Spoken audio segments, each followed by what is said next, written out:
Hi, my name's Sam Thomas, and I'd just like to give you a brief outline as to why I think I make an absolutely outstanding TEFL teacher in the country of China.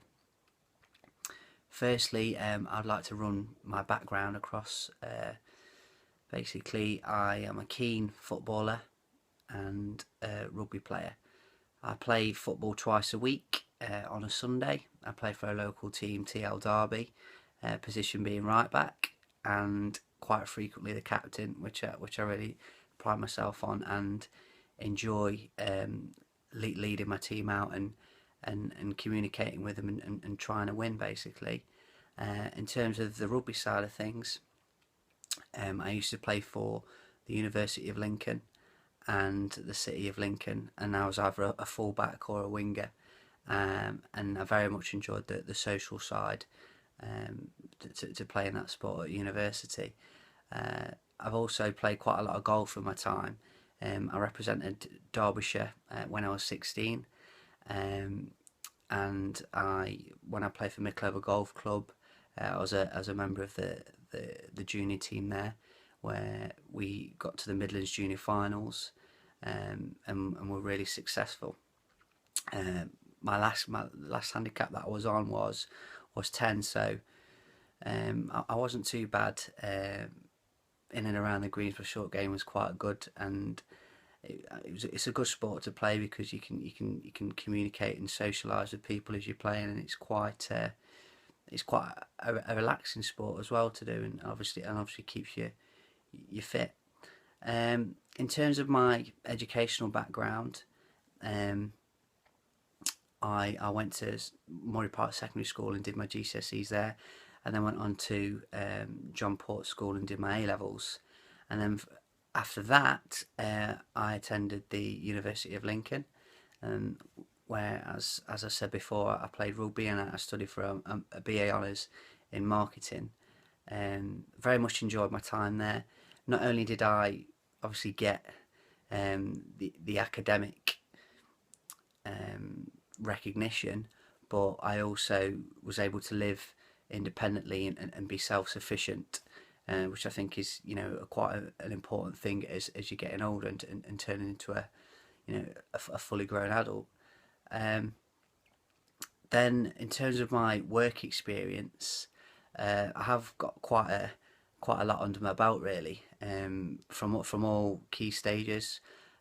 I did a 6 months at Hilton Primary School, which is only just up the road, with a class of year twos, assisting with, in particular, a Down syndrome student that was in the class that needed the one-to-one tuition, especially in numeracy and literacy. I've also worked at a school in Nottingham at the Queen's Medical Centre, Dunkirk Primary, which was um, experiencing an Ofsted visit at the time, so it was a great experience for me to be there. Be it only just a week, it was still really valuable. I've also worked at Nottingham Forest Football Club as a learning mentor, um, which was basically a position that I volunteered for as I was working part time, and then they offered me the job as a paid learning mentor, which was absolutely fantastic. I was ecstatic about it, and then a lot of the students would come from, especially the inner wards of Nottingham, to do extracurricular activities. And they'd also work in conjunction with the academy players at Nottingham Forest as well. So it was brilliant that they had that kind of role model.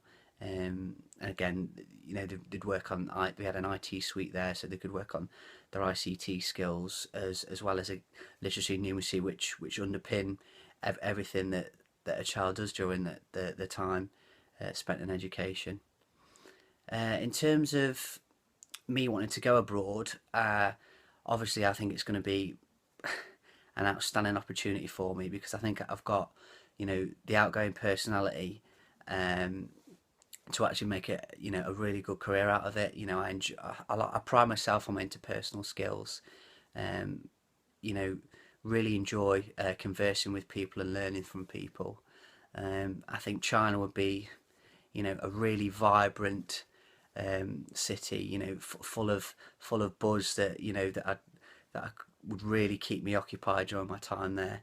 And I'd really like to get completely immersive in that culture, and really experience the lifestyle that they've got to offer to the maximum, really.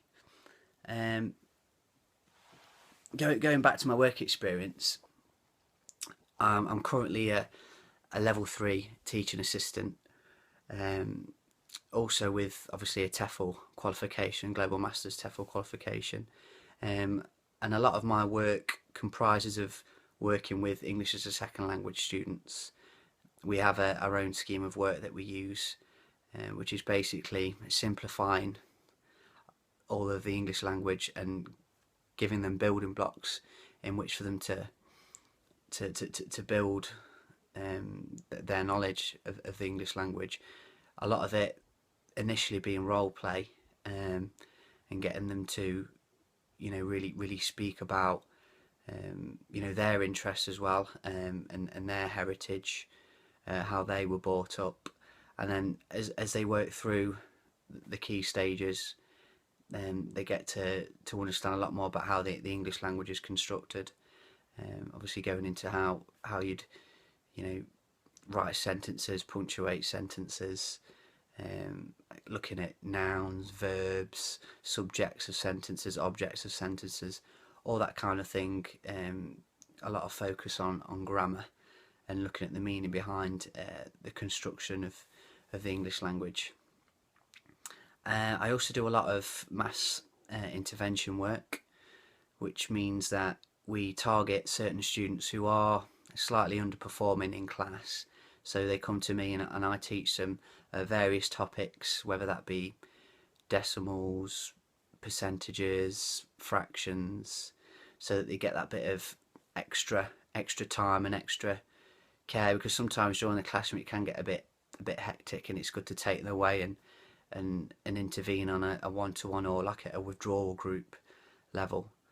I also assist in primarily English and science.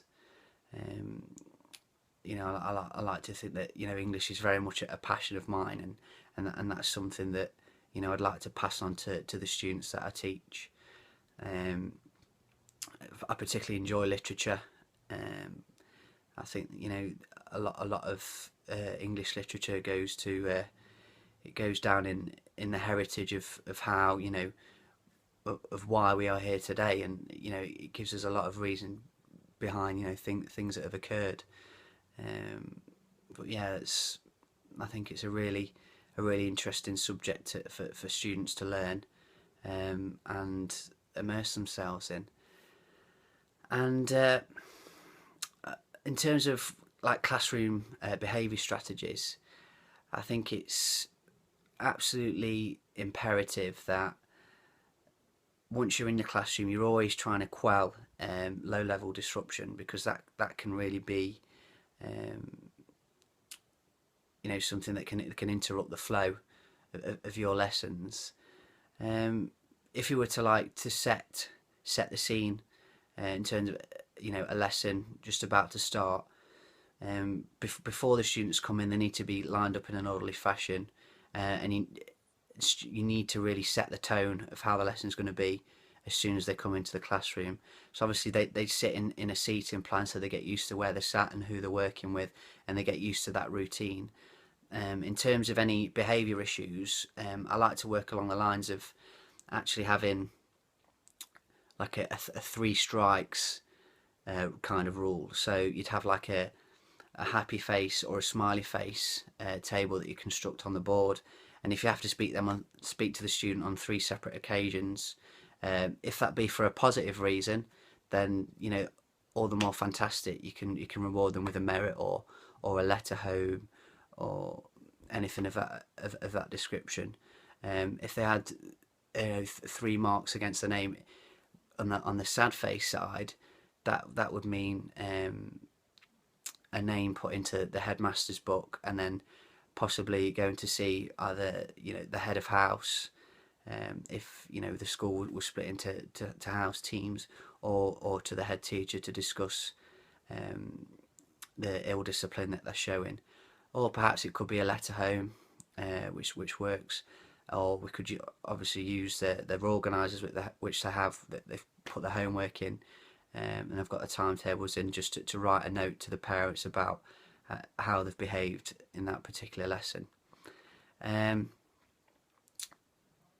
think during the lesson it's important that you give the students time to think about tasks that you're giving them.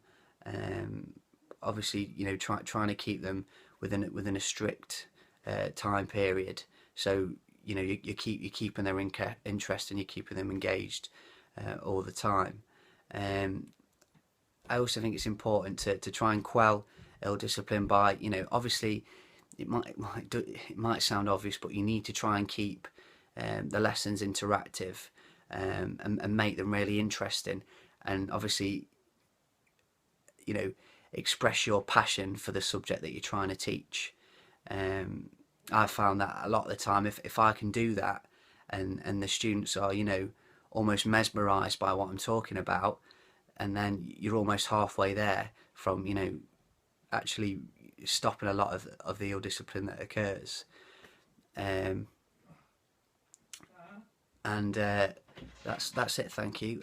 But it's nice making this video, and I look forward to speaking to you in the future. Bye.